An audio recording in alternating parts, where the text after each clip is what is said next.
ಎಲ್ಲ ಸ್ಪರ್ಧಾ ಮಿತ್ರರಿಗೂ ನಮಸ್ಕಾರ. ಇದು ಶ್ರೀ ಸ್ಪರ್ಧಾ ಅಕಾಡೆಮಿ ಕೋರಮಂಗಲ ಬೆಂಗಳೂರು.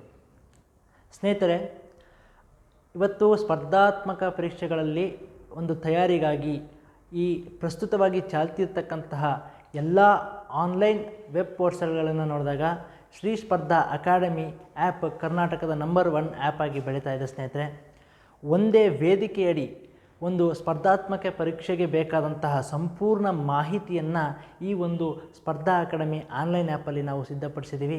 ಅತ್ಯಂತ ಕಡಿಮೆ ದರ್ಜೆಯಲ್ಲಿ ಉತ್ಕೃಷ್ಟವಾದಂತಹ ಒಂದು ಪಠ್ಯಕ್ರಮವನ್ನು ಒದಗಿಸ್ತಾ ಇದ್ದೀವಿ. ಕೇವಲ 1,000 ರೂಪಾಯಿಯಿಂದ ಆರಂಭಗೊಂಡಂಥ ಈ ಒಂದು ವೇದಿಕೆಗೆ ನಿಮಗೆ ಅತ್ಯುತ್ತಮವಾದಂಥ ಒಂದು ಪಠ್ಯಕ್ರಮವನ್ನು ಒದಗಿಸ್ತಾ ಇದೆ. ಸೊ ಈಗಾಗಲೇ ಅನೇಕ ಜನ ಇದನ್ನು ತಾವು ಕೊಂಡುಕೊಂಡಿದ್ದೀರಾ. ಸೊ ನಿಮ್ಮ ಸ್ನೇಹಿತರಿಗೂ ಹೇಳಿ, ನಮ್ಮಲ್ಲಿ ಸಿಗ್ತಕ್ಕಂತಹ ಸೇವೆಯನ್ನು ನೀವು ಉಪಯೋಗಿಸ್ಕೊಂಡು ನಿಮ್ಮ ಸ್ಪರ್ಧಾತ್ಮಕ ಪರೀಕ್ಷೆಗಳಲ್ಲಿ ಯಶಸ್ಸನ್ನು ಕಾಣಲಿ ಅಂತ ಆಶಿಸ್ತಾ ಇದ್ದೀವಿ. ಸೊ ಹಾಗಾಗಿ ಸ್ನೇಹಿತರೆ, ನಾವು ಈಗಾಗಲೇ ಈ ಒಂದು ಆ್ಯಪಲ್ಲಿ ಸಂಪೂರ್ಣವಾದಂತಹ ಎಲ್ಲ ತರಗತಿಗಳನ್ನು, ಎಲ್ಲ ವಿಷಯ ತರಗತಿಗಳನ್ನು ನಾವು ಸಿದ್ಧಪಡಿಸ್ತೇವೆ. ಅದರ ಮುಂದುವರಿದ ಭಾಗವಾಗಿ ಈ ದಿನ ಪ್ರಚಲಿತ ಘಟನೆಗಳಿಗೆ ಸಂಬಂಧಪಟ್ಟಂತೆ ನಾವು ಇವತ್ತು ಡಿಸ್ಕಷನ್ ಮಾಡ್ತಾ ಹೋಗ್ತೀವಿ. ಸ್ನೇಹಿತರೆ, ನಾನು ರಾಜಶೇಖರ್ ಮತ್ತೊಮ್ಮೆ ತಮ್ಮೆಲ್ಲರಿಗೂ ಈ ಶ್ರೀ ಸ್ಪರ್ಧಾ ಅಕಾಡೆಮಿಗೆ ಸ್ವಾಗತವನ್ನು ಬಯಸ್ತಾ ಇಂದಿನ ತರಗತಿಯನ್ನು ಆರಂಭಿಸ್ತೇನೆ. ಸ್ನೇಹಿತರೆ, ಯಾವುದೇ ಒಂದು ಸ್ಪರ್ಧಾತ್ಮಕ ಪರೀಕ್ಷೆಯನ್ನು ನಾವು ಎದುರು ನೋಡಿದಾಗ ಎಲ್ಲ ವಿಷಯಗಳಷ್ಟೇ ಬಹಳ ಮುಖ್ಯವಾದಂಥ ವಿಷಯ ಈ ಕರೆಂಟ್ ಅಫೇರ್ಸ್. ಆದಾಗ್ಯೂ ಇತ್ತೀಚಿನ ಒಂದು ಪ್ರಶ್ನೆ ಪತ್ರಿಕೆಗಳನ್ನು ನೋಡಿದಾಗ ಸಾಕಷ್ಟು ಒಂದು ವೆಯ್ಟೇಜ್ ಪೇಪರನ್ನು ನಾವು ನೋಡ್ತಾ ಇದ್ದೀವಿ. ಅದರಲ್ಲಿ ನಾವು ಸಾಕಷ್ಟು ಅಪ್ಡೇಟ್ ಆಗಬೇಕಾಗಿದ್ದಂತಹ ವಿಚಾರ ಯಾವುದಂದರೆ ಈ ಕರೆಂಟ್ ಅಫೇರ್ಸ್. ಸೊ ನಾವು ಈ ಒಂದು ಆ್ಯಪ್ ಮೂಲಕ ಮುಂದಿನ ಪರೀಕ್ಷೆಗಳನ್ನು ಗುರಿಯಾಗಿಟ್ಕೊಂಡು ಬಹು ನಿರೀಕ್ಷಿತವಾಗಿ ಬರ್ತಕ್ಕಂತಹ ಪ್ರಶ್ನೆಗಳನ್ನು ನಾವು ಈ ಒಂದೇ ವೇದಿಕೆಯಲ್ಲಿ ನಾವು ನಿಮಗೆ ತಲುಪಿಸ್ತಾ ಇದ್ದೀವಿ. ಸಾಕಷ್ಟು ಯೂಟ್ಯೂಬ್ಗಳಲ್ಲಾಗಿರ್ಬೋದು ಅಥವಾ ಇನ್ನೊಂದು ಕಡೆ ಆಗಿರ್ಬೋದು, ನಿಮಗೆ ಸಾಕಷ್ಟು ಪ್ರಚಲಿತ ಘಟನೆಗಳಿಗೆ ಸಂಬಂಧಪಟ್ಟಂತೆ ಒಂದು ವೆಬ್ ಪೋರ್ಟಲ್ಗಳು ಸಿಗ್ತಾ ಹೋಗ್ತವೆ. ಆದರೆ ಎಲ್ಲಲ್ಲೂ ಕೂಡ ಬಹಳ ಮುಖ್ಯವಾದಂತಹ ಬಹು ನಿರೀಕ್ಷಿತವಾದಂತಹ ಒಂದು ಪ್ರಶ್ನೆಗಳನ್ನೇ ನಾವು ಇಲ್ಲಿ ಆಯ್ಕೆ ಮಾಡ್ಕೊಂಡಿದ್ದೀವಿ. ಸೊ ಆ ಒಂದು ಪ್ರಶ್ನೆಗಳನ್ನು ನಿಮ್ಮ ಜೊತೆ ಇವತ್ತು ಡಿಸ್ಕಷನ್ ಮಾಡ್ತಾ ಹೋಗೋಣ ಸ್ನೇಹಿತರೆ. ಸೊ ಇವತ್ತಿನ ಮೊದಲ ಪ್ರಶ್ನೆ ನೋಡಿ, ಯುನೆಸ್ಕೋ ಸೃಜನಾತ್ಮಕ ನಗರ ಪಟ್ಟಿಗೆ ಸೇರ್ಪಡೆಯಾದ ಭಾರತದ ನಗರ ಯಾವುದು? ಆಪ್ಷನ್ ಎ ಬಾದಾಮಿ, ಶ್ರೀನಗರ, ಗ್ವಾಲಿಯರ್, ಚಂಡೀಗಢ. ಸ್ನೇಹಿತರೆ, ಏನಿದು ಯುನೆಸ್ಕೋ ಸೃಜನಾತ್ಮಕ ನಗರ ಪಟ್ಟಿ? ಸ್ನೇಹಿತರೆ, UNESCO United Nations educational, scientific and cultural ಅಂತಕ್ಕಂಥ ಒಂದು ಸಂಸ್ಥೆ ಯುನೈಟೆಡ್ ನೇಷನ್ಸ್ನ ಅಡಿಯಲ್ಲಿ ಕಾರ್ಯನಿರ್ವಹಿಸ್ತಾ ಇದೆ. ಈಗಾಗಲೇ ನಿಮಗೆ ಗೊತ್ತು, ಪ್ರತಿ ಬಾರಿಯೂ ಕೂಡ ಹೆರಿಟೇಜ್ ಸೈಟ್ಸ್, ಸಾಂಸ್ಕೃತಿಕ ನಗರಗಳನ್ನು ಅದು ಪಟ್ಟಿ ಮಾಡ್ತಾ ಹೋಗುತ್ತೆ. ಆದರೆ ಈ ಒಂದು ವಿಭಾಗದಲ್ಲಿ 2004ರಲ್ಲಿ ಈ ಯುನೆಸ್ಕೋ ಸಂಸ್ಥೆಯು ಒಂದು ಹೊಸ ಯೋಜನೆಯನ್ನು ಕೈಗೊಳ್ತು. ಅಂದರೆ ಯುನೈಟೆಡ್ ನೇಷನ್ಸ್ ಅಂದರೆ ಯುನೆಸ್ಕೋ ಕ್ರಿಯೇಟಿವಿಟಿ ಸಿಟೀಸ್ ನೆಟ್ವರ್ಕ್ ಅಂತಕ್ಕಂಥ ಒಂದು ಯೋಜನೆಯನ್ನು 2004ನೇ ಇಸ್ವಿಯಲ್ಲಿ ಇದು ಕೈಗೊಳ್ಳುತ್ತೆ ಸ್ನೇಹಿತರೆ. ಈ ಮೂಲಕ ಒಂದು ರಾಷ್ಟ್ರದಲ್ಲಿರ್ತಕ್ಕಂಥ, ಒಂದು ನಗರದಲ್ಲಿರ್ತಕ್ಕಂಥ ಕ್ರಿಯೇಟಿವಿಟಿ ಅಥವಾ ಆ ಒಂದು ಪ್ರದೇಶದಲ್ಲಿರ್ತಕ್ಕಂತಹ ಕರಕುಶಲತೆ ಆಗಿರ್ಬೋದು ಅಥವಾ ಸೃಜನಶೀಲತೆಯನ್ನು ಉತ್ತೇಜನಗೊಳಿಸಿ ಆ ಒಂದು ನಗರಕ್ಕೆ ಜಾಗತಿಕ ಮನ್ನಣೆಯನ್ನು ದೊರಕಿಸಿಕೊಡುವಲ್ಲಿ ಈ ಒಂದು UNESCO creativity cities network platform ಮಹತ್ತರವಾದಂತಹ ಒಂದು ವೇದಿಕೆಯಾಗಿದೆ ಸ್ನೇಹಿತರೆ.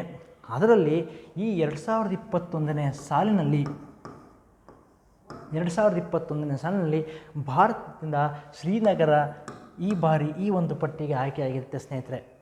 ಸೊ ಈ ಬಾರಿ ಗ್ವಾಲಿಯರ್ ಮತ್ತು ಶ್ರೀನಗರವನ್ನು, ಎರಡೂ ನಗರಗಳನ್ನು ಒಂದು ನಮ್ಮ ಕೇಂದ್ರ ಸರ್ಕಾರ ಈ ಒಂದು ಕ್ರಿಯೇಟಿವ್ ಸಿಟೀಸ್ ನೆಟ್ವರ್ಕ್ ಈ ಒಂದು ಮನ್ನಣೆಗಾಗಿ ಶಿಫಾರಸನ್ನುಗೊಳಿಸಿತ್ತು.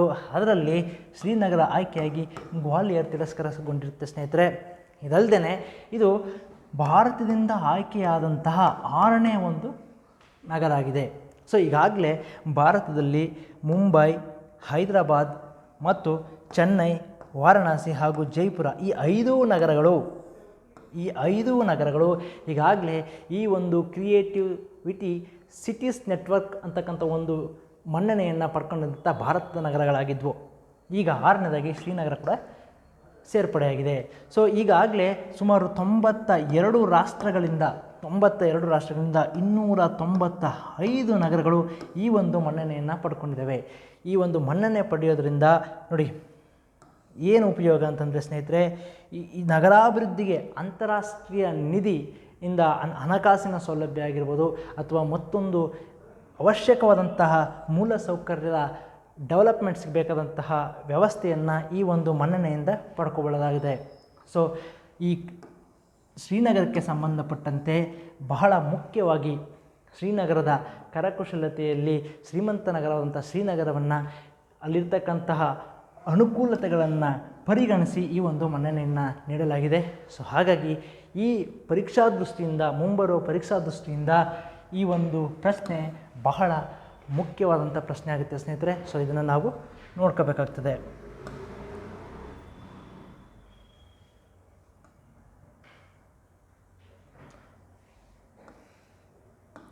ಸೊ ಮುಂದಿನ ಬಹಳ ಮುಖ್ಯವಾದಂಥ ಪ್ರಶ್ನೆ ಇನ್ನೊಂದಿದೆ ಸ್ನೇಹಿತರೆ. ನೋಡಿ, ಸಮುದ್ರಯಾನ ಉಪಕ್ರಮ ಅಡಿಯಲ್ಲಿ ವಿನ್ಯಾಸಗೊಳಿಸಲಾಗುತ್ತಿರುವ ಆಳ ಸಮುದ್ರ ವಾಹನದ ಹೆಸರೇನು? ಬಹಳ ವೆರಿ ಇಂಪಾರ್ಟೆಂಟ್ ಕ್ವಶನ್ ಸ್ನೇಹಿತರೆ. ನೋಡಿ, ಆಪ್ಷನ್ ಎ ಸಮುದ್ರ 6000, ಮತ್ಸ್ಯ 6000, ಮೇರು 6000, ಜಡಾಯು 6000. ಹೀಗೆ ಆಯ್ಕೆಗಳನ್ನು ನಾವು ನೋಡಿದಾಗ ಇದರಲ್ಲಿ ಮತ್ಸ್ಯ 6000 ಅಂತಕ್ಕಂಥ ವಾಹನವನ್ನು ಸಮುದ್ರಯಾನ ಯೋಜನೆಯಡಿಯಲ್ಲಿ ಸಂಶೋಧನೆಗಾಗಿ ಸಿದ್ಧಪಡಿಸಲಾಗಿರ್ತಕ್ಕಂತಹ ವಾಹನದ ಹೆಸರಾಗಿದೆ. ಹಾಗಾದರೆ ಇದು ಏನು ಸಮುದ್ರಯಾನ ಅಂತ ನೋಡಿದಾಗ ನೋಡಿ, ಕಳೆದ ಬಾರಿ ಪ್ರಶ್ನೆ ಪತ್ರಿಕೆಯನ್ನು ನೋಡಿದಾಗ ಅಲ್ಲಿ ಒಂದು ಪ್ರಶ್ನೆ ನಾವು ನೋಡಿದ್ವಿ. ಡೀಪ್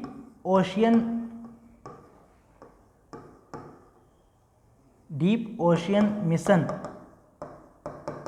ಅಂತಕ್ಕಂಥ ಯೋಜನೆಯನ್ನು ಜಾರಿಗೊಳಿಸಿದರು. ಮಿನಿಸ್ಟ್ರಿ ಆಫ್ ಅರ್ತ್ ಸೈನ್ಸ್, ಭೂವಿಜ್ಞಾನ ಸಚಿವಾಲಯವು ಈ ಒಂದು ಯೋಜನೆಯನ್ನು ಜಾರಿಗೆ ತಂದಿತ್ತು. ಇದೇ ನೇರವಾದ ಪ್ರಶ್ನೆಯನ್ನು ನಾವು ಪ್ರಶ್ನೆ ಪತ್ರಿಕೆಯಲ್ಲಿ ನೋಡಿದ್ವಿ. ಡೀಪ್ ಓಷನ್ ಮಿಷನನ್ನು ಜಾರಿಗೆ ತಂದಂತಹ ಸಚಿವಾಲಯ ಯಾವುದಂತಹ ಪ್ರಶ್ನೆನ ನಾವು ಎದುರು ನೋಡಿದ್ವಿ. ಸೊ ಈ ಒಂದು ಯೋಜನೆ ಅಡಿಯಲ್ಲಿ ಇದನ್ನು ಸಾಕಾರಗೊಳಿಸಲಿಕ್ಕಾಗಿ ಆ ಯೋಜನೆಯನ್ನು ಸಾಕಾರಗೊಳಿಸಲಿಕ್ಕಾಗಿ national institution for ocean technology ಅಂತಕ್ಕಂಥ ಒಂದು ಸಂಸ್ಥೆ, ಇದರ ಕೇಂದ್ರ ಕಚೇರಿಯನ್ನು ನಾವು ಚೆನ್ನೈಯಲ್ಲಿ ನೋಡ್ತೇವೆ. ಈ ಒಂದು ಸಂಸ್ಥೆಯು ಭೂವಿಜ್ಞಾನ ಸಚಿವಾಲಯದ ಡೀಪ್ ಓಷನ್ ಮಿಷನ್ನನ್ನು ಸಾಕಾರಗೊಳಿಸಲಿಕ್ಕಾಗಿ ಸಾಗರದ ಆಳದಲ್ಲಿ ಹೋಗಿ ಸಂಶೋಧನೆ ನಡೆಸಲಿಕ್ಕಾಗಿ ಈ ಒಂದು ವಾಹನವನ್ನು ರೆಡಿ ಮಾಡಿದೆ. ಸೊ ಈ ವಾಹನದ ಹೆಸರು ಮತ್ಸ್ಯ 6000 ಅಂತ. ಈಗಾಗಲೇ ನಾನು ಹೇಳಿದೆ, ನಮ್ಮ ಭಾರತದಲ್ಲಿ ಕೈಗೊಂಡಿರ್ತಕ್ಕಂಥ ಗಗನಯಾನ 2023ಕ್ಕೆ ಗಗನಯಾನ ಯೋಜನೆಯನ್ನು ಹೇಗೆ ಹಮ್ಮಿಕೊಂಡಿದ್ದೀವಿ, ಇದರ ಸೈಮಲ್ಟೇನಿಯಸ್ಲಿಯಾಗಿ ಗಗನಯಾನದಲ್ಲಿ ಬಾಹ್ಯಾಕಾಶದಲ್ಲಿ ಸಂಶೋಧನೆಯನ್ನು ನಡೆಸ್ತೀವಿ. ಈ ಒಂದು ಸಮುದ್ರಯಾನ ಯೋಜನೆಯಲ್ಲಿ ಸಾಗರದ ಒಳಗಡೆ ಸುಮಾರು 6000 ಮೇಲ್ಪಟ್ಟು ಆಳದಲ್ಲಿ ಹೋಗಿ ಸಂಶೋಧನೆಯನ್ನು ಕೈಗೊಳ್ಳಲಿಕ್ಕಾಗಿ ಈ ಒಂದು ಯೋಜನೆಯನ್ನು ಭಾರತ ಸರ್ಕಾರ ಹಮ್ಮಿಕೊಂಡಿದೆ. ಅದರ ಪರವಾಗಿ ಈ national institution for ocean technology ಈ ಒಂದು ವಾಹನವನ್ನು ರೆಡಿ ಮಾಡಿ ಇದರಲ್ಲಿ ಸುಮಾರು 3 ಜನ ಸದಸ್ಯರು ಹೋಗಿ ಆ ಒಂದು ಸಂಶೋಧನೆಯನ್ನು ಮಾಡಲಿಕ್ಕೆ ಅವಕಾಶವನ್ನು ಮಾಡಿಕೊಟ್ಟಿದೆ ಸ್ನೇಹಿತರೆ. ಸೊ ಹಾಗಾಗಿ ಯಾವ ಒಂದು ವಾಹನ, ಯೋಜನೆ ಮತ್ತು ಮಿನಿಸ್ಟ್ರಿ ಬಹಳ ಮುಖ್ಯ ಆಗ್ತದೆ. ಸೊ ಅದನ್ನು ಪರೀಕ್ಷಾ ದೃಷ್ಟಿಯಿಂದ ನಾವು ನೆನಪಿಟ್ಕೋಬೇಕಾಗ್ತದೆ.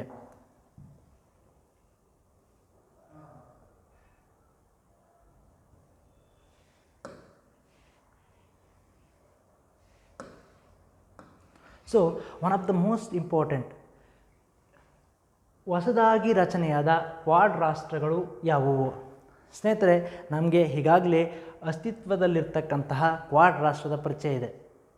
ಇತ್ತೀಚೆಗೆ ಹೊಸದಾಗಿ ಒಂದು ವೆಸ್ಟ್ ಕ್ವಾಡ್ ಅಥವಾ ಪಶ್ಚಿಮ ಕ್ವಾಡ್ ಅಂತಕ್ಕಂಥ ಹೊಸ ರಾಷ್ಟ್ರಗಳ ರಚನೆಯನ್ನು ಇಲ್ಲಿ ನಾವು ಮಾಡಿದ್ದೇವೆ. ನೋಡಿ, 2007ರಲ್ಲಿ ಶಿಂಜೋ ಅಬೆ ಅವರು ಒಂದು ಪ್ರಸ್ತಾಪವನ್ನು ಮಾಡ್ತಾರೆ. ಏಷ್ಯನ್ ಆರ್ಕ್ ಆಫ್ ಡೆಮಾಕ್ರಸಿ ಅಂತಕ್ಕಂತಹ ಒಂದು ಶೀರ್ಷಿಕೆಯನ್ನು ಕೊಟ್ಟು ಒಂದು ಪ್ರಸ್ತಾಪವನ್ನು ಮಂಡಿಸ್ತಾರೆ. ಏನು, ದಕ್ಷಿಣ ಏಷ್ಯಾ ಭಾಗದಲ್ಲಿ ಚೀನಾದ ಪಾರಮ್ಯವನ್ನು ಕಡಿಮೆಗೊಳಿಸಲಿಕ್ಕಾಗಿ, ಚೀನಾದ ಹಟ್ಟಹಾಸವನ್ನು ಕಡಿಮೆ ಮಾಡಲಿಕ್ಕಾಗಿ ನಾವು ಒಂದು ವೇದಿಕೆಯನ್ನು ರಚನೆ ಮಾಡಬೇಕು ಅಂತ ಒಂದು ಹೊಸ ಯೋಜನೆಯನ್ನು ರೂಪುಗೊಳಿಸ್ತಾರೆ.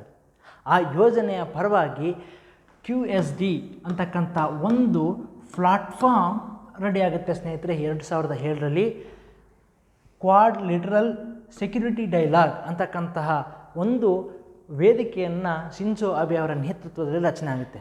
ಆ ಒಂದು ಕ್ವಾಡ್ ರಾಷ್ಟ್ರಗಳಲ್ಲಿ ಭಾರತ, ಆಸ್ಟ್ರೇಲಿಯಾ, ಅಮೇರಿಕಾ ಮತ್ತು ಜಪಾನ್ ಈ 4 ರಾಷ್ಟ್ರಗಳನ್ನೊಳಗೊಂಡಂತೆ ಈ ಒಂದು QSD ಅಥವಾ ಕ್ವಾಡ್ ಕರೀತಕ್ಕಂಥ ಒಂದು ಸಂಸ್ಥೆ ರಚನೆಯಾಗಿತ್ತು. ಈಗಲೂ ಕೂಡ ಅಸ್ತಿತ್ವದಲ್ಲಿದೆ. ಇದು ಮಲಬಾರ್ ಅಂತಕ್ಕಂಥ ಒಂದು ನೌಕಾಭ್ಯಾಸ ಅಥವಾ ವ್ಯಾಯಾಮ ಅಭ್ಯಾಸವನ್ನು ಕೂಡ ಈ 4 ರಾಷ್ಟ್ರಗಳು ಒಟ್ಟಾಗಿ ಮಾಡ್ತವೆ ಅಂತ ನಮಗೆ ಗೊತ್ತು. ಆದರೆ ಈ ಒಂದು ವೆಸ್ಟ್ ಕ್ವಾಡ್ನ ಉದ್ದೇಶ ಆಗಿರ್ಬೋದು ಅಥವಾ ಹಾಲಿ ಅಸ್ತಿತ್ವದಲ್ಲಿರ್ತಕ್ಕಂತಹ ಕ್ವಾಡ್ನ ಉದ್ದೇಶಗಳಲ್ಲೂ ಬಹಳ ವ್ಯತ್ಯಾಸವನ್ನು ನಾವು ನೋಡ್ತಾ ಹೋಗ್ತೀವಿ. ಇದು ಮುಂದಿನ ಬರ್ತಕ್ಕಂತಹ ಪರೀಕ್ಷೆಗಳಲ್ಲಿ ಬಹಳ ಮುಖ್ಯವಾದ ಅಂಶ ಆಗುತ್ತೆ. ಈ ವೆಸ್ಟ್ ಕ್ವಾಡ್ ರಾಷ್ಟ್ರಗಳು ಯಾವುವು ಅಂತಕ್ಕಂಥ ಪ್ರಶ್ನೆಯನ್ನು ನಾವು ಎದುರು ನೋಡ್ಬೋದು ಅಥವಾ ಅದರ ಉದ್ದೇಶವನ್ನು ನಾವು ಇಲ್ಲಿ ನೋಡ್ತಾ ಹೋಗ್ಬೋದು ಸ್ನೇಹಿತರೆ.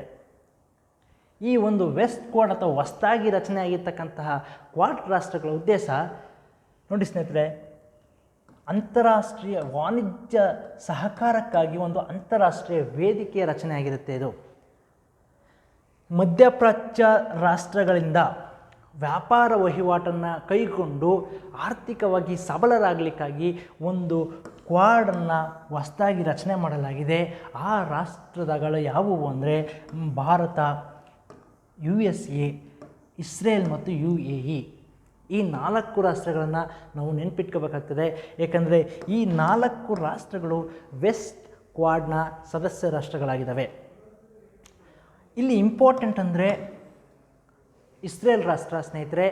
ಇಸ್ರೇಲ್ ರಾಷ್ಟ್ರ ಪ್ಯಾಲೆಸ್ತೈನ್ ನಿರ್ಮಾಣಕ್ಕೆ ಅಂದರೆ ಆ ಒಂದು ರಾಷ್ಟ್ರವನ್ನು ಕಟ್ಟಲಿಕ್ಕೆ ಅಡಚಣೆಯನ್ನು ಉಂಟು ಮಾಡಿದ್ದೆ. ಹಾಗಾಗಿ ಮಧ್ಯಪ್ರಾಚ್ಯದಲ್ಲಿ ಕಂಡುಬರ್ತಕ್ಕಂಥ ಇಸ್ಲಾಮಿಕ್ ಸ್ಟೇಟ್ಸ್ ಏನಿದ್ದಾವೆ ಈ ರಾಷ್ಟ್ರಗಳಿಗೆ ಇದು ಅತ್ಯಂತ ವೈರತ್ವವನ್ನು ಹೊಂದಿರತಕ್ಕಂಥ ರಾಷ್ಟ್ರ ಅಂತ ಬಿಂಬಿತವಾಗಿದೆ. ಆದರೆ ಅಬ್ರಾಹಿಂ ಅಂತಕ್ಕಂತಹ ಒಪ್ಪಂದದ ಮೇರೆಗೆ ಮೊಟ್ಟ ಮೊದಲ ಬಾರಿಗೆ ಇಸ್ಲಾಂ ಸ್ಟೇಟ್ ಅಥವಾ ಮುಸಲ್ಮಾನ ರಾಷ್ಟ್ರದೊಂದಿಗೆ ಸ್ನೇಹಿತರೆ ಈ ಇಸ್ರೇಲ್ ವ್ಯಾಪಾರ ಸಂಬಂಧವನ್ನು ಬೆಳೆಸ್ತಾ ಹೋಗ್ತಿದೆ. ಸೊ ಈ ಒಂದು ನಿಟ್ಟಿನಲ್ಲಿ ಈ ಇಸ್ರೇಲ್ ಮತ್ತು UAE ಮೊದಲ ವ್ಯಾವಹಾರಿಕ ಸಂಬಂಧವನ್ನು ಮಧ್ಯಪ್ರಾಚ್ಯ ರಾಷ್ಟ್ರದೊಂದಿಗೆ ಕೈಗೊಂಡಂತೆ ಆಗುತ್ತೆ. ಹಾಗಾಗಿ ಇದು ಕೂಡ ಈ ಅಬ್ರಾಮ್ ಅಗ್ರಿಮೆಂಟ್ ಮತ್ತು ಇಸ್ರೇಲ್ ಮತ್ತು UAE ಒಳಗೊಂಡಂತೆ ಈ ವೆಸ್ಟ್ ಕ್ವಾಡ್ನ ಸದಸ್ಯ ರಾಷ್ಟ್ರಗಳ ಪಟ್ಟಿ ಬಹಳ ಮುಖ್ಯ ಆಗ್ತದೆ. ಸೊ ಹಾಗಾಗಿ ಇದನ್ನು ನಾವು ಗಮನದಲ್ಲಿಟ್ಟು ನೋಡ್ಕೋಬೇಕಾಗ್ತದೆ ಸ್ನೇಹಿತರೆ. ಮತ್ತೊಂದು ಕರೆಂಟ್ ಅಫೇರ್ಸ್ ಈಗ ಸುದ್ದಿಯಲ್ಲಿರ್ತಕ್ಕಂಥ ವೆರಿ ಇಂಪಾರ್ಟೆಂಟ್ ಪ್ರಶ್ನೆ ಏನಂದರೆ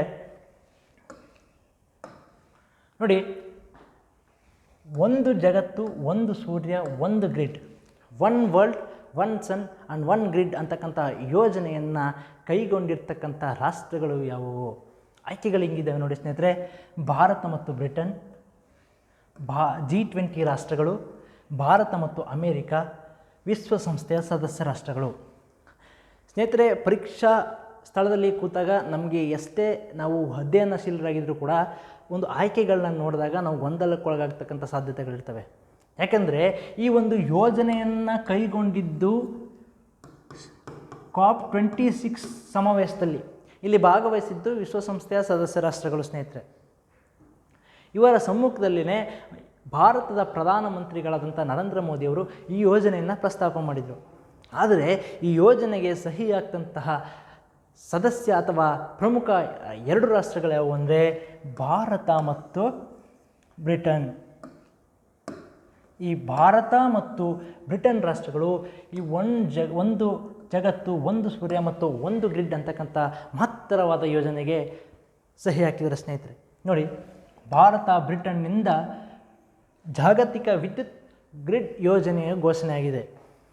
ಎಷ್ಟು ಅದ್ಭುತವಾದಂಥ ಯೋಜನೆ ಅಂದರೆ ಸ್ನೇಹಿತರೆ ಇದರ ಒಂದು ಸಫಲತೆಗೆ ಇಡೀ ಜಗತ್ತೇ ಎದುರು ನೋಡ್ತಾ ಇದೆ. ಹಗಲಿನಲ್ಲಿ ತಯಾರಾದಂತಹ ವಿದ್ಯುತ್ ಶಕ್ತಿಯನ್ನು ಬೇರೊಂದು ಕಡೆ ಇರಳಿದ್ದಾಗ ಅಥವಾ ರಾತ್ರಿ ಇದ್ದಾಗ ಸರಬರಾಜು ಮಾಡೋದರ ಮೂಲಕ ಅಲ್ಲಿ ಉತ್ಪಾದನೆಯಾದಂತಹ ಸೋಲಾರ್ ಎನರ್ಜಿ ಅಥವಾ ಸೌರ ವಿದ್ಯುತ್ತನ್ನು ಈ ಒಂದು ರಾತ್ರಿ ಇರ್ತಕ್ಕಂತಹ ರಾಷ್ಟ್ರಗಳ ಪ್ರದೇಶದಲ್ಲೂ ಕೂಡ ಬಳಕೆಯಾಗ್ಬೋದಂತಹ ಒಂದು ಮಹತ್ತರ ಯೋಜನೆಗೆ ಬ್ರಿಟನ್ ಅನುದಾನವನ್ನು ನೀಡ್ತಾ ಇದೆ ಸ್ನೇಹಿತರೆ. So it is the very one of the best plan in the world ಅಂತ ಈಗಾಗಲೇ ಅನೇಕ ತಜ್ಞರು ಇದನ್ನು ಸಜೆಸ್ಟ್ ಮಾಡಿದ್ದಾರೆ. ಇದರ ಸಫಲತೆ ಆದಾಗ ಸಾಕಷ್ಟು ಫಾಸಿಲ್ ಇಂಧನಗಳನ್ನು ಬಳಸ್ತಕ್ಕಂತಹ ಒಂದು ಚಾನ್ಸ್ ಏನಿದೆ ಅದು ನಮಗೆ ಕೈ ತಪ್ಪುತ್ತೆ. ಇದರಿಂದ ನಾವು ಕ್ಲೈಮೇಟ್ ಚೇಂಜ್ ಅಥವಾ ಹವಾಮಾನ ಬದಲಾವಣೆಗೆ ಏನು ಕಾರಣ ಆಗಿದ್ದಾವೆ ಈ ಫಾಸಿಲ್ ಇಂಧನಗಳು, ಅವುಗಳ ಬಳಕೆಯನ್ನು ನಾವು ಇಲ್ಲಿ ಕಡಿಮೆ ಮಾಡ್ತಾ ಹೋಗ್ಬೋದು. ಸೊ ಈ ದೃಷ್ಟಿಯಲ್ಲಿ ಭಾರತ ಮತ್ತು ಬ್ರಿಟನ್ ಒಂದು ಮಹತ್ತರವಾದ ಹೆಜ್ಜೆಯನ್ನು ಇಟ್ಟಿದ್ದಾವೆ ಸ್ನೇಹಿತರೆ. ಸೊ ಒನ್ ವರ್ಲ್ಡ್ ಒನ್ ಸನ್ ಒನ್ ಗ್ರಿಡ್ ಈ ಅಗ್ರಿಮೆಂಟ್ ಯಾವ ರಾಷ್ಟ್ರಗಳ ಕೈಗೊಂಡಿದ್ದಾವೆ ಅಂದರೆ ಭಾರತ ಮತ್ತು ಬ್ರಿಟನ್ ನಮ್ಮ ನೆನಪಿನಲ್ಲಿರಬೇಕು.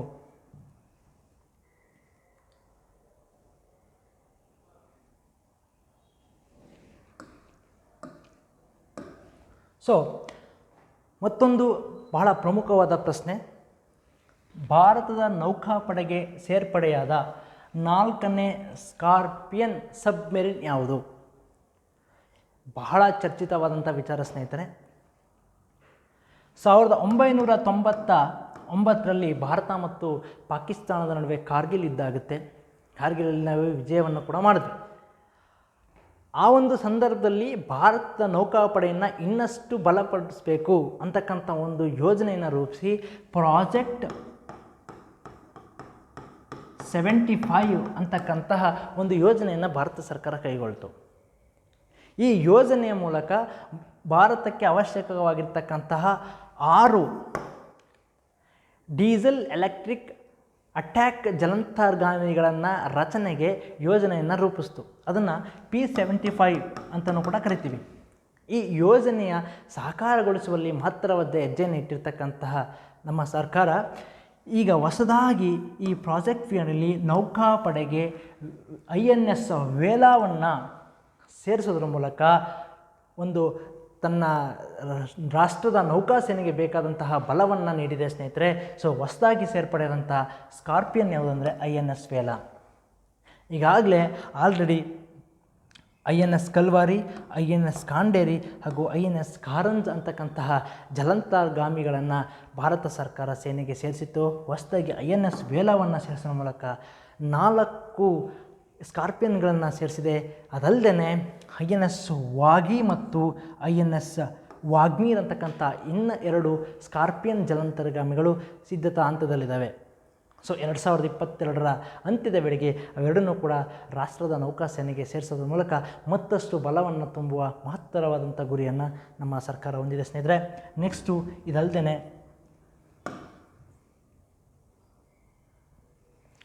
ಮತ್ತೊಂದು ಬಹಳ ಮುಖ್ಯವಾದ ಪ್ರಶ್ನೆನ ನಾವು ನೋಡ್ತಾ ಹೋಗ್ತೀವಿ.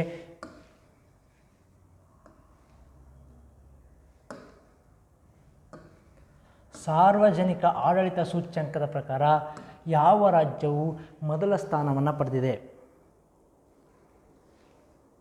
ಸರಿಯಾದ ಉತ್ತರ ಕೇರಳ ಸ್ನೇಹಿತರೆ. ಈ ಒಂದು ಸರ್ವೆಯನ್ನು ಬಿಡುಗಡೆ ಮಾಡ್ತಕ್ಕಂತಹ ಒಂದು ಸಂಸ್ಥೆ ನಮ್ಮ ಬೆಂಗಳೂರು ಮೂಲದ NPO ನಾನ್ ಪ್ರಾಫಿಟ್ ಆರ್ಗನೈಜೇಷನ್ ಆದಂತಹ ಪಬ್ಲಿಕ್ ಅಫೇರ್ಸ್ ಸೆಂಟರ್ PAC ಅಂತ ಕರಿತೀವಿ. ಇದು ಬೆಂಗಳೂರಲ್ಲಿ ತನ್ನ ಕೇಂದ್ರ ಕಚೇರಿಯನ್ನು ಹೊಂದಿದೆ. ಈ ಪಬ್ಲಿಕ್ ಅಫೇರ್ಸ್ ಸೆಂಟರ್ ಈ ಒಂದು ಸರ್ವೆಯನ್ನು ರಿಲೀಸ್ ಮಾಡ್ತಾ ಹೋಗುತ್ತೆ ಪ್ರತಿ ಬಾರಿ. ಅದರಂತೆ ಈ ಬಾರಿ ಆಡಳಿತ ಸೂಚ್ಯಂಕ ಅಥವಾ ವ್ಯವಹಾರ ಸೂಚ್ಯಂಕದಲ್ಲಿ ಮೊದಲ ಸ್ಥಾನವನ್ನು ಪಡೆದಿರ್ತಕ್ಕಂತಹ ರಾಜ್ಯ ಕೇರಳ. ಕರ್ನಾಟಕ ಇದರಲ್ಲಿ 7ನೇ ಸ್ಥಾನವನ್ನು ಪಡ್ಕೊಂಡಿದೆ. ಕಳೆದ ಬಾರಿಗಿಂತ 2 ಸ್ಥಾನಗಳನ್ನು ಕುಸಿದು ಈ ಬಾರಿ 7ನೇ ಸ್ಥಾನವನ್ನು ಪಡ್ಕೊಂಡಿದೆ. ಕೇರಳ ಮೊದಲನೇ ಸ್ಥಾನವನ್ನು ಪಡ್ಕೊಂಡ್ರೆ ತಮಿಳುನಾಡು 2ನೇ ಸ್ಥಾನವನ್ನು ಮತ್ತು ತೆಲಂಗಾಣ 3ನೇ ಸ್ಥಾನವನ್ನು ಪಡ್ಕೊಂಡಿದೆ. ಸೊ ಇದರಲ್ಲಿ ಯಾವುದನ್ನಾದರೂ ಕೇಳ್ಬೋದು, 2ನೇ ಸ್ಥಾನ ಅಥವಾ ಕರ್ನಾಟಕದ ಸ್ಥಾನವನ್ನು ಕೇಳ್ಬೋದು, ಅಥವಾ ಮೊದಲ ಸ್ಥಾನವನ್ನು ಪಡೆದಂತಹ ರಾಜ್ಯ ಯಾವುದಂತ ಇಲ್ಲಿ ಪ್ರಶ್ನೆಯನ್ನು ರೈಸ್ ಮಾಡ್ಬೋದು. ಸೊ ಹಾಗಾಗಿ ಆಡಳಿತ ಸೂಚ್ಯಂಕದಲ್ಲಿ ಮೊದಲ ಸ್ಥಾನವನ್ನು ಪಡೆದಿರ್ತಕ್ಕಂಥ ರಾಜ್ಯ ಕೇರಳ ಸ್ನೇಹಿತರೆ. ನೋಡಿ, ಅದಕ್ಕೆ ಸಂಬಂಧಪಟ್ಟಂಗೆ ಆಡಳಿತ ಸೂಚ್ಯಂಕ ಕುಸಿದ ಕರ್ನಾಟಕ.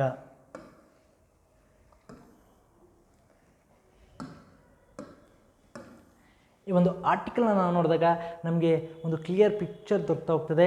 ಸೊ ಇಲ್ಲಿ ದೊಡ್ಡ ರಾಜ್ಯಗಳ ಪೈಕಿ ಕೇರಳ ಮೊದಲ ಸ್ಥಾನವನ್ನು ಪಡೀತಿದೆ, ಕರ್ನಾಟಕ 7ನೇ ಸ್ಥಾನವನ್ನು ಪಡೀತಿದೆ. ಸಣ್ಣ ರಾಜ್ಯಗಳ ಪೈಕಿ ಸಿಕ್ಕಿಂ ಅಗ್ರಗಣ್ಯ ಸ್ಥಾನವಾಗಿ ರೂಪುಗೊಂಡಿದೆ. ಸೊ ಇಷ್ಟು ಅಂಶಗಳನ್ನು, ಈ ಒಂದು ಡಾಟಾವನ್ನು ತಗೊಂಡಾಗ ನಾವು ಈ ಒಂದು ಸರ್ವೆಗೆ ಸಂಬಂಧಪಟ್ಟಾಗೆ ಯಾವುದೇ ರೀತಿಯ ಪ್ರಶ್ನೆಗಳನ್ನು ಕೇಳಿದಾಗ ನಾವು ಸುಲಭವಾಗಿ ಉತ್ತರಿಸ್ಬೋದು. ಹಾಗಾಗಿ ಇದನ್ನು ನಾವು ಬಹಳ ಮುಖ್ಯವಾಗಿ ಇದನ್ನು ನೋಟ್ ಮಾಡಬೇಕಾಗ್ತದೆ.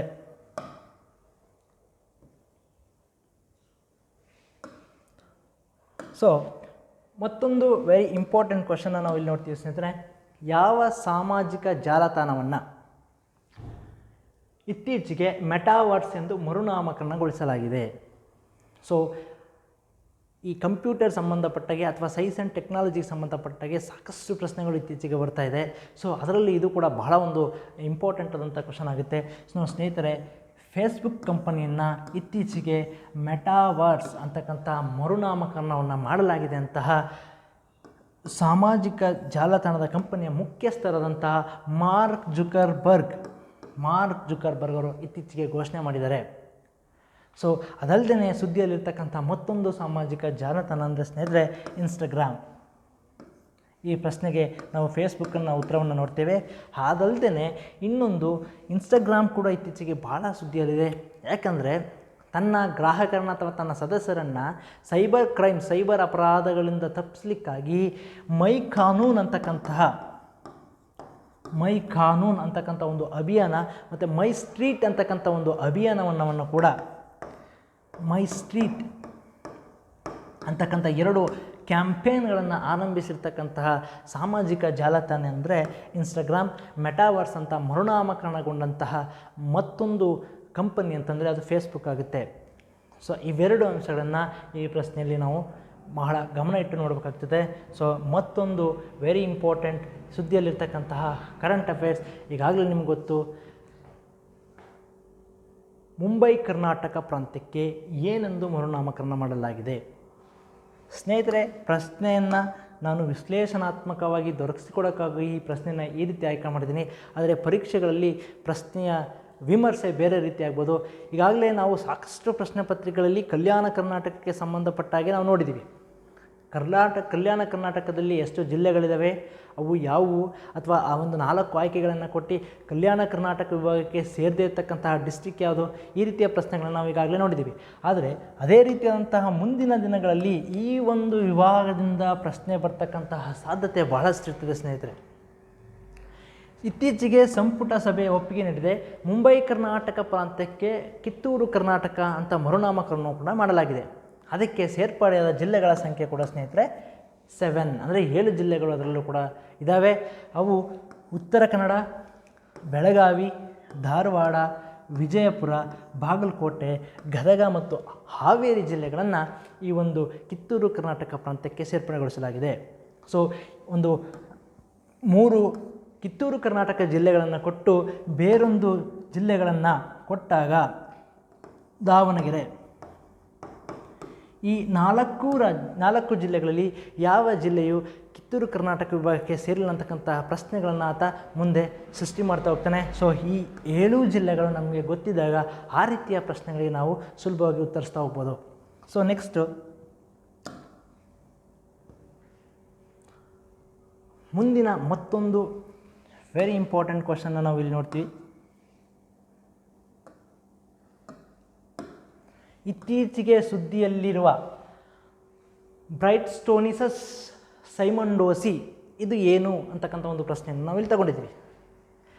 ಸ್ನೇಹಿತರೆ,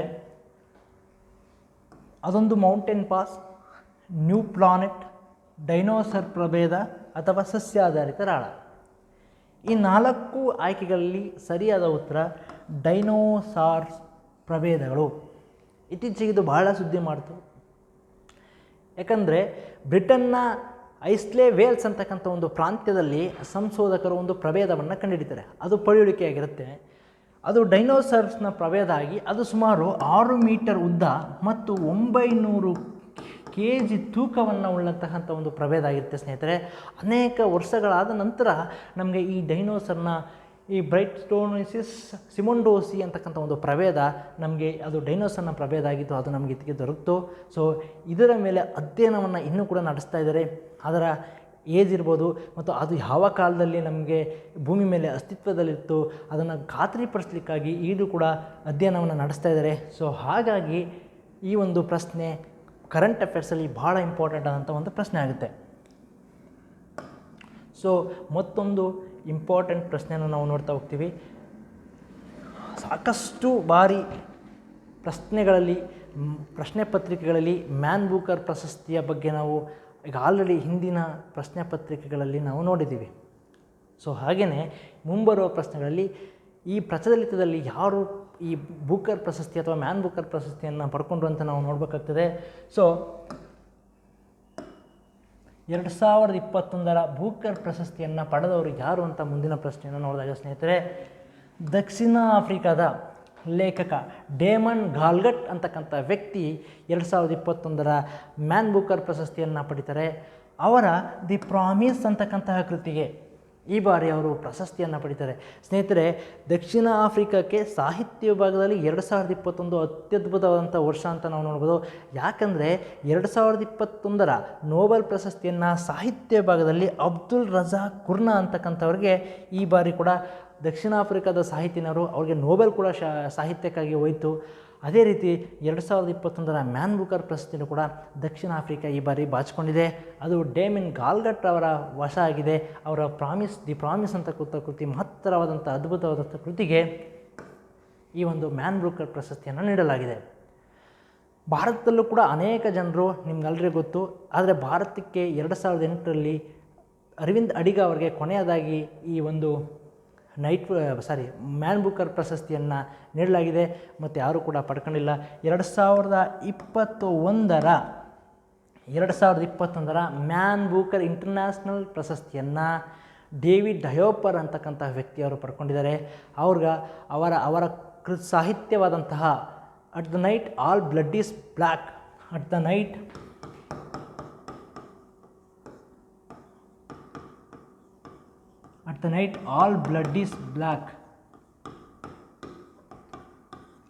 ಆಲ್ ಬ್ಲಡ್ ಈಸ್ ಬ್ಲಾಕ್ ಅಂತಕ್ಕಂಥ ಈ ಕೃತಿಗೆ ಮ್ಯಾನ್ ಬೂಕರ್ ಇಂಟರ್ನ್ಯಾಷನಲ್ ಪ್ರಶಸ್ತಿಯನ್ನು ನೀಡಲಾಗಿದೆ. ಸೊ ಮ್ಯಾನ್ ಬೂಕರ್ ಇಂಟರ್ನ್ಯಾಷನಲ್ ಪ್ರಶಸ್ತಿ ಅಂತ ಕೊಟ್ಟಾಗ ನಾವು ಡೇವಿಡ್ ಡಯೋಪರ್ ಅವ್ರನ್ನ ಆಯ್ಕೆ ಮಾಡ್ಕೋಬೇಕು. ಮ್ಯಾನ್ ಬೂಕರ್ ಪ್ರಶಸ್ತಿ ಅಂತ ಕೊಟ್ಟಾಗ ನಾವು ಡೆಮನ್ ಗಾಲ್ಗಟ್ ಅವ್ರನ್ನ ಆಯ್ಕೆ ಮಾಡ್ಕೋಬೇಕಾಗ್ತದೆ. ನೋಡಿ, ಈ ಒಂದು ಪ್ರಶಸ್ತಿಯನ್ನು 1969ರಿಂದ ಈ ಪ್ರಶಸ್ತಿಯನ್ನು ನೀಡಲಾಗ್ತಿದೆ. 1969ರಿಂದ ಈ ಪ್ರಶಸ್ತಿಯನ್ನು ನೀಡುತ್ತದೆ. ಇಂಗ್ಲೀಷ್ ಅತ್ಯುತ್ತಮವಾದ ಸಾಹಿತ್ಯ ಪುಸ್ತಕಕ್ಕೆ ಈ ಒಂದು ಮ್ಯಾನ್ ಬೂಕರ್ ಪ್ರಶಸ್ತಿಯನ್ನು ನೀಡ್ತೇವೆ. ಇಂಗ್ಲೀಷ್ ಸಾಹಿತ್ಯದ ಟ್ರಾನ್ಸ್ಲೇಟ್ ಅಥವಾ ಭಾಷಾಂತರಗೊಂಡಂತಹ ಕೃತಿಗಳಿಗೆ ಮ್ಯಾನ್ ಬೂಕರ್ ಇಂಟರ್ನ್ಯಾಷನಲ್ ಪ್ರಶಸ್ತಿಯನ್ನು ನಾವು ನೀಡ್ತಾ ಹೋಗ್ತಾ ಇದ್ದಾರೆ. ಹಾಗಾಗಿ ಮಿಸ್ಟರ್ ಡೇವಿನ್ ಗಾಲ್ಗಟ್ ಅವರು ಬಹಳ ಪ್ರಮುಖವಾದಂತಹ 2021ರಲ್ಲಿ ಸುದ್ದಿಯಲ್ಲಿರ್ತಕ್ಕಂತಹ ವ್ಯಕ್ತಿತ್ವ ಆಗ್ತಾರೆ.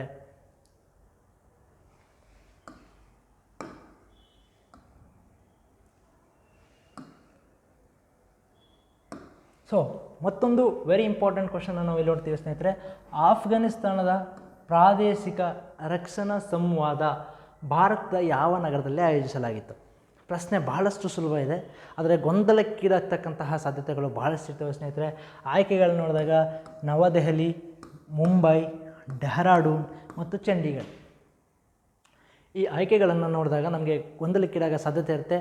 ಆದರೆ ಸ್ನೇಹಿತರೆ, ರೀಜನಲ್ ಸೆಕ್ಯೂರಿಟಿ ಡೈಲಾಗ್ ಆಫ್ ಆಫ್ಘನಿಸ್ತಾನದಲ್ಲಿ ತಾಲಿಬಾನ್ ಉಗ್ರ ಸಂಘಟನೆಯಿಂದಾಗಿ ಜಗತ್ತಿನೆಲ್ಲೆಡೆ ಭಯೋತ್ಪಾದಕ ಕೃತ್ಯಗಳು ಹೆಚ್ಚಾಗ್ಬೋದು ಅಂತಕ್ಕಂಥ ಒಂದು ಉದ್ದೇಶವನ್ನು ಇಟ್ಕೊಂಡು ಒಂದು ಸಭೆಯನ್ನು ಕರೆಯಿತು ಭಾರತದ ಅಧ್ಯಕ್ಷತೆಯಲ್ಲಿ. ಆ ಒಂದು ಸಭೆ ಎಲ್ಲಿ ನಡೀತು ಅಂದರೆ ನವದೆಹಲಿಯಲ್ಲಿ ನಡೀತು. ಸೊ ನವದೆಹಲಿಯಲ್ಲಿ ನಡೆದಂತಹ ಸಭೆಗೆ ಸುಮಾರು 8 ರಾಷ್ಟ್ರಗಳು ಭಾಗವಾಗಿದ್ವು. ಆ 8 ರಾಷ್ಟ್ರಗಳು ಸಭೆಗೆ ಹಾಜರಾಗ್ತವೆ. ಆ 8 ರಾಷ್ಟ್ರಗಳು ಕೂಡ ನಾವಿಲ್ಲಿ ನೋಡ್ತಾ ಹೋಗ್ತೀವಿ. ಭಾರತ ಆಗಿರ್ಬೋದು, ರಷ್ಯಾ, ಇರಾನ್, ಮಧ್ಯ ಏಷ್ಯಾದ 5 ದೇಶಗಳಾದಂತಹ ಕಜಕಿಸ್ತಾನ್, ಕಿರ್ಗಿಸ್ತಾನ್, ತಜಿಕಿಸ್ತಾನ್ ಮತ್ತು ತುರ್ಕ್ಮೆನಿಸ್ತಾನ್ ರಾಷ್ಟ್ರಗಳು ಈ ಒಂದು ಸಭೆಯಲ್ಲಿ ಹಾಜರಿದ್ದರು. ಸೊ ಇದರ ಮುಖ್ಯ ಉದ್ದೇಶ ಆಫ್ಘನಿಸ್ತಾನದಲ್ಲಿ ಶಾಂತಿ ನೆಲೆಸೋದು ಮತ್ತು ಆ ಒಂದು ಉಗ್ರ ಸಂಘಟನೆಯಿಂದ ಪ್ರಪಂಚದಲ್ಲಿ ಶಾಂತಿಯನ್ನು ಸ್ಥಾಪಿಸಬೇಕು ಅಂತಕ್ಕಂಥ ಒಂದು ಮಹತ್ತರವಾದಂಥ ಯೋಜನೆಯನ್ನು ರೂಪಿಸಿಕೊಂಡು ಈ ರೀಜನಲ್ ಸೆಕ್ಯೂರಿಟಿ ಡೈಲಾಗ್ ಅಥವಾ ಸಂವಾದವನ್ನು ಕರೆದಿದ್ರು. ಅದ್ಭುತವಾದಂತಹ ಒಂದು ವಿಸ್ತೃತವಾದಂತಹ ಚರ್ಚೆಯನ್ನು ನಡೀತು. ಮುಂದಿನ ದಿನಗಳಲ್ಲಿ ಕೈಗೊಳ್ಳಬೇಕಾದಂಥ ಯೋಜನೆಗಳ ಬಗ್ಗೆ ರೂಪುರೇಷವನ್ನು ಕೈಗೊಂಡು.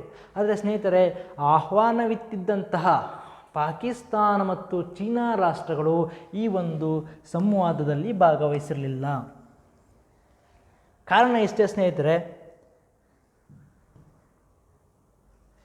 ಈ ಸಭೆಗೆ ಪಾಕಿಸ್ತಾನ ಮತ್ತು ಚೀನಾವನ್ನು ಕರೆದಿದ್ರು ಕೂಡ ಆಗಿರಲಿಲ್ಲ. ಯಾಕಂದರೆ ತಾಲಿಬಾನನ್ನು ಬೆಂಬಲಿಸ್ತಿರ್ತಕ್ಕಂತಹ ಈ ಎರಡೂ ಉಭಯ ರಾಷ್ಟ್ರಗಳು ಇಲ್ಲಿ ಆಸಕ್ತಿಯನ್ನು ಹೊಂದಿರಲಿಲ್ಲ. ಸೊ ಪಾಕಿಸ್ತಾನ ಮತ್ತು ಚೀನಾವನ್ನು ಹೊರತುಪಡಿಸಿ ಆಹ್ವಾನಿತ ಎಲ್ಲ ರಾಷ್ಟ್ರಗಳು ಈ ಸಭೆಯಲ್ಲಿ ಭಾಗವಹಿಸಿ ತಾಲಿಬಾನ್ ವಿರುದ್ಧ ಒಂದು ಉತ್ತಮವಾದಂಥ ನಿರ್ಣಯವನ್ನು ಕೈಗೊಂಡಿತು. ಸೊ ಎಲ್ಲಿ ನಡೀತು ಅಂತಕ್ಕಂಥ ಒಂದು ಪ್ರದೇಶವನ್ನು, ನವದೆಹಲಿಯನ್ನು ನಾವಿಲ್ಲಿ ನೆನಪಿಟ್ಕೋಬೇಕಾಗ್ತದೆ. ಸೊ ಸ್ನೇಹಿತರೆ, ಇನ್ನೊಂದು ಬಹಳ ಮುಖ್ಯವಾದಂತಹ ಅತ್ಯುತ್ತಮವಾದಂತಹ ಪ್ರಶ್ನೆಯನ್ನು ನಾವಿಲ್ಲಿ ನೋಡ್ತಾ ಹೋಗ್ತೀವಿ. ಪಂಚಾಮೃತ ನೀತಿ ಯಾವುದಕ್ಕೆ ಸಂಬಂಧಿಸಿದೆ, ಅಥವಾ ಪಂಚಾಮೃತ್ ಕಾನ್ವೊಕೇಷನ್ ಅಂತಕ್ಕಂತಹ ಒಂದು ನೀತಿಯನ್ನು ನಾವು ಇತ್ತೀಚೆಗೆ ಒಂದು ಪತ್ರಿಕೆಗಳಲ್ಲಿ ಅಥವಾ ಕೆಲವೊಂದು ವೆಬ್ಸೈಟ್ಗಳಲ್ಲಿ ನಾವು ನೋಡ್ತಾ ಹೋದ್ವಿ. ದೆನ್ ವಾಟ್ ಈಸ್ ಪಂಚಾಮೃತ ಕಾನ್ವೊಕೇಷನ್ ಅಂತಂದರೆ, ಹವಾಮಾನ ಬದಲಾವಣೆಗೆ ಸಂಬಂಧಿಸಿದೆಯಾ, ಮೂಲಭೂತ ಸೌಕರ್ಯಗಳ ಅಭಿವೃದ್ಧಿಗೆ ಸಂಬಂಧಿಸಿದೆಯಾ, ಬಂದರು ನಿರ್ಮಾಣಕ್ಕೆ ಸಂಬಂಧಿಸಿದೆಯಾ, ಅಥವಾ ಭಾರತ ಮತ್ತು ಭೂತಾನ್ ನಡುವೆ ಕೈಗೊಂಡಂತಹ ಬಿಲ್ಯಾಟರಲ್ ಡಿಸ್ಕಷನ್ ಅಥವಾ ದ್ವಿಪಕ್ಷೀಯ ಮಾತುಕತೆಗೆ ಸಂಬಂಧಿಸಿದೆ ಅಂತ ನಾವು ಇಲ್ಲಿ ಆಯ್ಕೆಗಳನ್ನು ನೋಡ್ತಾ ಹೋಗ್ತೀವಿ. ಸೊ ಇದಕ್ಕೆ ಸರಿಯಾದ ಉತ್ತರ ಸ್ನೇಹಿತರೆ, ಹವಾಮಾನ ಬದಲಾವಣೆಗೆ ಸಂಬಂಧಪಟ್ಟಂತಹ ಒಂದು ಮಿಶ್ರಣ ನೀತಿ ಅಥವಾ ಈ ಕಾನ್ವೊಕೇಷನ್ ಅಂದರೆ ಈ ಪಂಚಾಮೃತ ನೀತಿ. ಸೊ ಇದಕ್ಕೆ ಸಂಬಂಧಪಟ್ಟಂತೆ ಅದ್ಭುತವಾದಂತಹ ವಿಸ್ತೃತವಾದಂಥ ಚರ್ಚೆಯನ್ನು ಈ COP 26 ಅಥವಾ ಗ್ಲಾಸ್ಗೋ ಸಮಾವೇಶದಲ್ಲಿ ಭಾರತದ ನರೇಂದ್ರ ಮೋದಿ ಅವರು ನೀಡ್ತಾ ಹೋಗ್ತಾರೆ. ನಮ್ಮ ಭಾರತ ಸಂಸ್ಕೃತಿಯಲ್ಲಿ ಹಾಲು, ಮೊಸರು, ಜೇನು, ತುಪ್ಪ ಮತ್ತು ಜಾಗರಿ ಅಂದರೆ ಬೆಲ್ಲವನ್ನು ಪಂಚಾಮೃತ ಅಂತ ನಾವು ನೋಡ್ತೀವಿ. ಈ 5 ಪಂಚ ವಸ್ತುಗಳು ಕೂಡ ಮಾನವನ ಆರೋಗ್ಯಕ್ಕೆ ಎಷ್ಟು ಉತ್ತಮವೋ ಅದೇ ಒಂದು ನಿದರ್ಶನದ ಮೇಲೆ ಪಂಚಾಮೃತ ನೀತಿಯನ್ನು ಜಾಗತಿಕ ಆರೋಗ್ಯಕ್ಕಾಗಿ ನೀಡಿದ ಹೆಮ್ಮೆಯ ದೇಶ ಅಂದರೆ ನಮ್ಮ ಭಾರತ ದೇಶ. ಅದರಲ್ಲೂ ನರೇಂದ್ರ ಮೋದಿಯವರು ಈ ಒಂದು ಪಂಚಾಮೃತ ನೀತಿಯನ್ನು ಪ್ರಪಂಚಕ್ಕೆ ನೀಡಿದರು ಸ್ನೇಹಿತರೆ. ಇದರಲ್ಲಿ ಬಹಳ ಪ್ರಮುಖವಾಗಿ 2030ಕ್ಕೆ ನಾನ್ ಫಾಸಿಲ್ಸ್ ಅಥವಾ ಪಳೆಯುಳಿಕೆ ಇಂಧನೇತರಗಳನ್ನು ಹೆಚ್ಚು ಬಳಸಲಿಕ್ಕಾಗಿ ಒಂದು ವೇದಿಕೆಗೆ ಅವಕಾಶ ಮಾಡಿಕೊಡ್ತಾರೆ. ಅದರಲ್ಲಿ 2030ಕ್ಕೆ ರಿನ್ಯೂವಬಲ್ ಎನರ್ಜಿ ಸೋರ್ಸಸ್ ಅಥವಾ ನವೀಕರಿಸಬಹುದಾದ ಇಂಧನ ಮೂಲಗಳಾಗಿರ್ಬೋದು, 2030ಕ್ಕೆ ಭಾರತದ ರೈಲ್ವೆ ವತಿಯಿಂದ ಕಾರ್ಬನ್ ಹೊರಸೂಸುವಿಕೆಯನ್ನು 45%ಗೆ ಇಳಿಕೆ ಮಾಡೋದಾಗಿರ್ಬೋದು, 2070ಕ್ಕೆ ನೆಟ್ ಝೀರೋ ಯೋಜನೆಯನ್ನು ಕೈಗೊಳ್ಳಲಾಗಿರ್ಬೋದು, ಮತ್ತು ಪ್ರತಿ ವರ್ಷ 60 ದಶಲಕ್ಷ ಟನ್ ಇಂಗಾಲಾಮ್ಲವನ್ನು ಕಡಿಮೆ ಮಾಡಿ ಹವಾಮಾನ ಬದಲಾವಣೆಗೆ ಸಹಕಾರವನ್ನು ನೀಡೋದಾಗಿರ್ಬೋದು. ಮತ್ತು ಇದಲ್ಲದೆ ಪ್ರತಿ ಬಾರಿಯೂ ಈ ಒಂದು ನಾನ್ ಫಾಸಿಲ್ಸ್ ಇಂಧನಗಳನ್ನು ಪ್ರತಿಯೊಂದು ಸೆಕ್ಟರ್ ವಲಯದಲ್ಲೂ ಕೂಡ ಉತ್ತೇಜನೆ ಮಾಡ್ತಕ್ಕಂಥ ಈ ರೀತಿಯಾದಂಥ ಒಂದು 5 ಯೋಜನೆಗಳನ್ನು ಒಂದು ಭಾರತದ ಮುಂದಿನ ರೂಪುರೇಷವನ್ನು ಪ್ರಪಂಚದ ಮುಂದೆ ತೆರೆ ಹಿಡಿದ್ರು ಇದನ್ನೇ ಪಂಚಾಮೃತ ನೀತಿ ಅಥವಾ ಪಂಚಾಮೃತ್ ಕಾನ್ವೊಕೇಷನ್ ಅಂತ ಕರಿತೀವಿ. ಸೊ ಇದು ಪ್ರಶ್ನೆ ಆಗ್ತಕ್ಕಂಥ ಸಾಧ್ಯತೆ ಬಹಳ ಇರ್ತದೆ. ಸೊ ಯಾವ ಒಂದು ಸಮಾವೇಶಕ್ಕೆ ಸಂಬಂಧಪಟ್ಟಿತ್ತು ಅಂದರೆ ಹವಾಮಾನ ಬದಲಾವಣೆಗೆ ಸಂಬಂಧಪಟ್ಟಂಗೆ ಈ ಒಂದು ಯೋಜನೆಯನ್ನು ನಾವು ನೋಡ್ತಾ ಹೋಗ್ತೇವೆ. ಸೊ ಇದಲ್ಲದೆ ಮುಂದಿನ ಈಗ ಆಲ್ರೆಡಿ ಸುದ್ದಿಯಲ್ಲಿರ್ತಕ್ಕಂತಹ ಬಹಳ ಮುಖ್ಯವಾದಂತಹ ಒಂದು ನೆಕ್ಸ್ಟ್ ಟಾಪಿಕ್ ಏನಂದರೆ ಸ್ನೇಹಿತರೆ,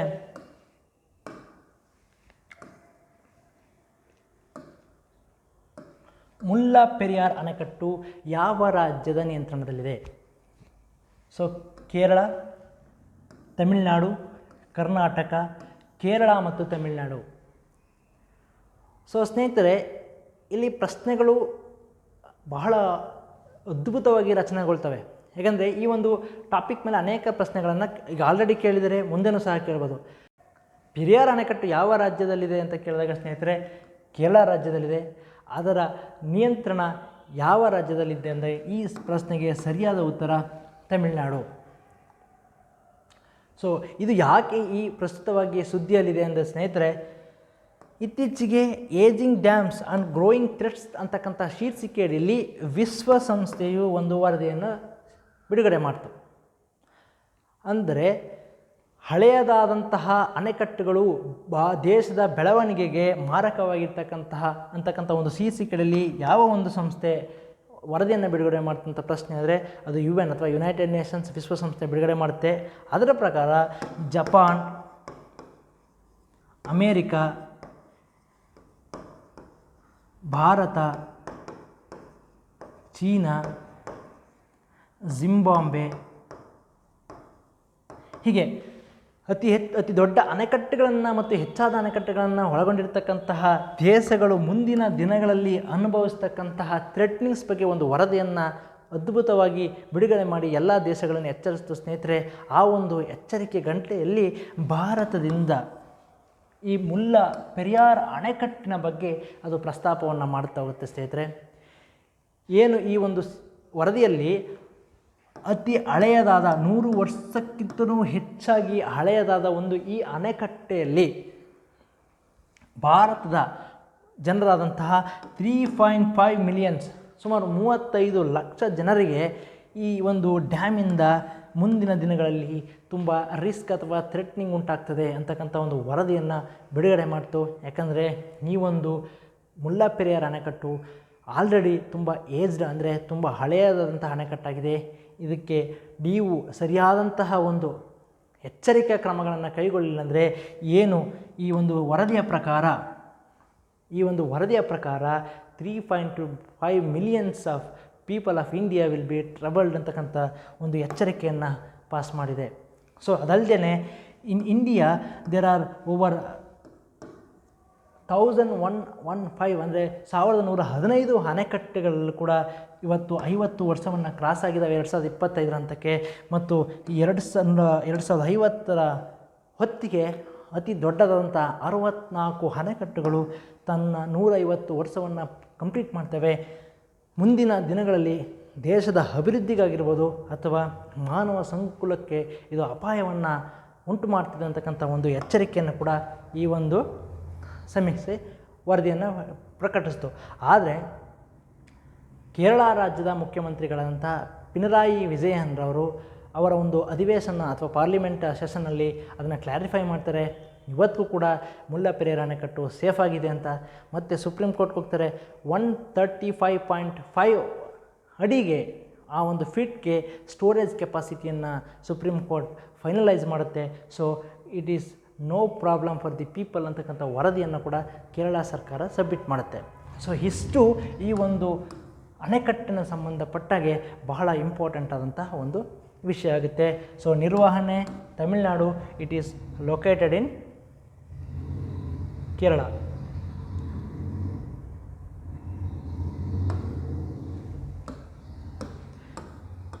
ಇದು ಮುಲ್ಲಾ ಪೆರಿಯಾರ್ ಡ್ಯಾಮ್ ಸ್ನೇಹಿತರೆ.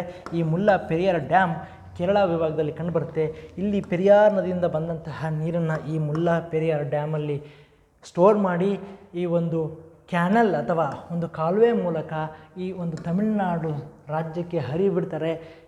ಅದು ಪೆರಿಯಾರ್ ಟ್ರಿಬ್ಯುನಲ್ ನದಿ ನ್ಯಾಯಾಧೀಕರಣ ಏನಿದೆ ಅದರಲ್ಲಿ ಸುಪ್ರೀಂ ಕೋರ್ಟ್ ಅಥವಾ ಆ ನ್ಯಾಯಾಧೀಕರಣದಿಂದ ಹಂಚಿಕೆಯಾದಂಥ ನೀರಿನ ಪ್ರಮಾಣವನ್ನು ಎರಡೂ ರಾಜ್ಯಗಳು ಹಂಚಿಕೊಳ್ತವೆ. ಹಾಗೆ ಇಲ್ಲಿ ಒಂದು ವೇಗೈ ಅಂತಕ್ಕಂಥ ಡ್ಯಾಮ್ ಕೂಡ ಇಲ್ಲಿಗೆ ನೀರನ್ನು ಡಂಪ್ ಮಾಡ್ತಾರೆ. ಮತ್ತು ಇತ್ತೀಚೆಗೆ ಸುದ್ದಿಯಲ್ಲಿರ್ತಕ್ಕಂಥ ಮತ್ತೊಂದು ವಿಚಾರ, ವೇಗೈ ಮತ್ತು ಗುಂಡೈ ನದಿ ಜೋಡಣೆಯು ಕೂಡ ಬಹಳ ಸುದ್ದಿಯಲ್ಲಿದೆ. ಇವೆರಡೂ ಕೂಡ ತಮಿಳುನಾಡು ಮತ್ತು ಕೇರಳಕ್ಕೆ ಸಂಬಂಧಪಟ್ಟಂತೆ ನದಿ ನೀರಿನ ಹಂಚಿಕೆಯ ಬಗ್ಗೆ ಕೂಡ ಸುದ್ದಿಯಲ್ಲಿದ್ದಾವೆ. ಸೊ ಇಷ್ಟನ್ನು ನಾವು ಭಾಳ ಇಂಪಾರ್ಟೆಂಟಾಗಿ ನೋಡ್ಕೋಬೇಕಾಗ್ತದೆ. ಸೊ ನೆಕ್ಸ್ಟು ಮತ್ತೊಂದು ಸೂಚ್ಯಾಂಕವನ್ನು ನಾವು ಇಲ್ಲಿ ನೋಡ್ತಾ ಹೋಗ್ತೇವೆ. ಭಾರತದ ಆರ್ಥಿಕತೆ ಅಥವಾ ಭಾರತದ ವ್ಯವಹಾರಕ್ಕೆ ಸಂಬಂಧಪಟ್ಟಂತೆ ಮತ್ತೊಂದು ಮಹತ್ತರವಾದಂತಹ ಸೂಚ್ಯಂಕವನ್ನು ನೋಡ್ತೇವೆ. ಇದನ್ನು ಬಿಡುಗಡೆ ಅಂದರೆ ದೇಶದಲ್ಲಿ ಅತಿ ಹೆಚ್ಚು ಬಡತನವನ್ನು ಹೊಂದಿರತಕ್ಕಂಥ ರಾಜ್ಯ ಯಾವುದು ಅಂತ ನಾವು ನೋಡ್ತಾ ಹೋದಾಗ ಸ್ನೇಹಿತರೆ, ಸರಿಯಾದ ಉತ್ತರ ಬಿಹಾರ. ಇದನ್ನು ನೋಡ್ತಿದ್ದಂಗೆ ನಮಗೆ ಗೊತ್ತಾಗ್ಬಿಡ್ತದೆ ಸ್ನೇಹಿತರೆ, ದೇಶದ ಅತಿ ಬಡ ರಾಜ್ಯ ಯಾವುದಂದರೆ ಬಿಹಾರ ರಾಜ್ಯ. ಹಾಗಾದರೆ ಈ ವರದಿಯನ್ನು ಬಿಡುಗಡೆ ಮಾಡಿದವರು ನೀತಿ ಆಯೋಗ.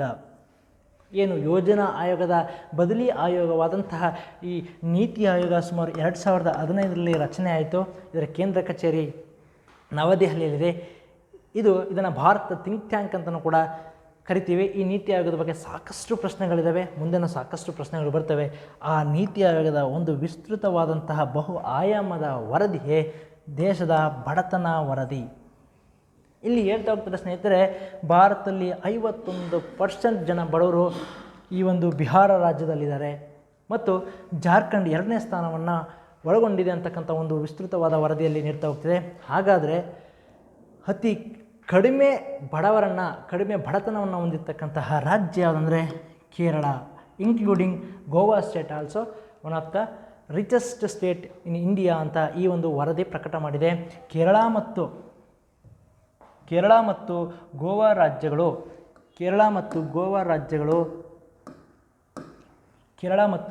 ರಾಜ್ಯಗಳು ದೇಶದಲ್ಲಿ ಕಡಿಮೆ ಬಡವರನ್ನು ಹೊಂದಿರತಕ್ಕಂತಹ ರಾಜ್ಯಗಳು. ಸೊ ಕರ್ನಾಟಕವು 13%, ಶೇಕಡ 13ರಷ್ಟು ಬಡವರನ್ನು ಹೊಂದು ದೇಶದಲ್ಲಿ 19ನೇ ಸ್ಥಾನವನ್ನು ಈ ಬಡತನ ವರದಿಯಲ್ಲಿ ಪಡ್ಕೊಳ್ಳುತ್ತೆ.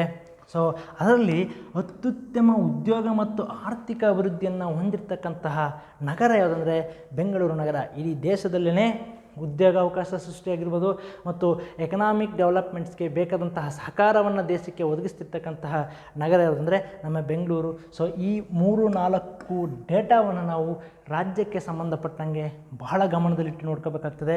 ಇದಲ್ಲದೆ ನಮ್ಮ ರಾಜ್ಯಕ್ಕೆ ಸಂಬಂಧಪಟ್ಟ ಹಾಗೆ ಈ ನೀತಿ ಆಯೋಗದ ವರದಿಯಂತೆ ನಮ್ಮ ರಾಜ್ಯಕ್ಕೆ ಸಂಬಂಧಪಟ್ಟ ಹಾಗೆ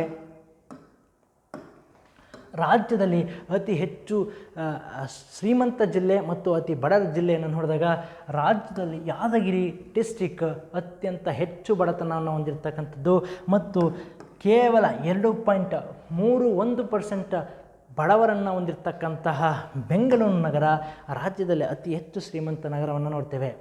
ಈ ವರದಿಯಲ್ಲಿ ವಿಸ್ತೃತವಾಗಿ ನಾವು ವಿಶ್ಲೇಷಣೆಯನ್ನು ಮಾಡಿದಾಗ ಸ್ನೇಹಿತರೆ, ಏನು ಕಿತ್ತೂರು ಕರ್ನಾಟಕ ಪ್ರಾಂತ್ಯ ಮತ್ತು ಕಲ್ಯಾಣ ಕರ್ನಾಟಕ ಪ್ರಾಂತ್ಯದಲ್ಲಿ ಬರ್ತಕ್ಕಂತಹ ಜಿಲ್ಲೆಗಳು ಹೆಚ್ಚಿನ ಬಡತನವನ್ನು ಹೊಂದಿರತಕ್ಕಂತಹ ಒಂದು ನಿದರ್ಶನವನ್ನು ನಾವು ಇಲ್ಲಿ ನೋಡ್ತಾ ಹೋಗ್ತೀವಿ. ಈ ಒಂದು ವರದಿಯಿಂದ ಇವುಗಳ ಡೆವಲಪ್ಮೆಂಟ್ಸ್ಗೆ, ಇವುಗಳ ಅಭಿವೃದ್ಧಿಗೆ ಪೂರಕವಾದಂತಹ ಕಾರ್ಯಗಳನ್ನು ಕೈಗೊಳ್ಳಲಿಕ್ಕೆ ಈ ಒಂದು ವರದಿ ಮಹತ್ತರವಾಗಿ ಅನುಕೂಲ ಆಗುತ್ತೆ. ಸೊ ಹಾಗಾಗಿ ಯಾವ ಜಿಲ್ಲೆ ಮೊದಲ ಸ್ಥಾನ ಯಾದಗಿರಿ, 2ನೇ ಸ್ಥಾನ ಬಡತನದಲ್ಲಿ ರಾಯಚೂರು ಬರುತ್ತೆ, ಮೊದಲ ರಿಚೆಸ್ಟ್ ಡಿಸ್ಟಿಕ್ ಇನ್ ಕರ್ನಾಟಕ ಅಂದರೆ ಬೆಂಗಳೂರು, 2ನೇದು ಮಂಡ್ಯ ಡಿಸ್ಟಿಕ್ ಕೂಡ ರಾಜ್ಯದಲ್ಲಿರ್ತಕ್ಕಂಥ ಶ್ರೀಮಂತ ಜಿಲ್ಲೆಗಳಲ್ಲಿ 2ನೇ ಸ್ಥಾನವನ್ನು ಪಡೆದಿದೆ ಸ್ನೇಹಿತರೆ.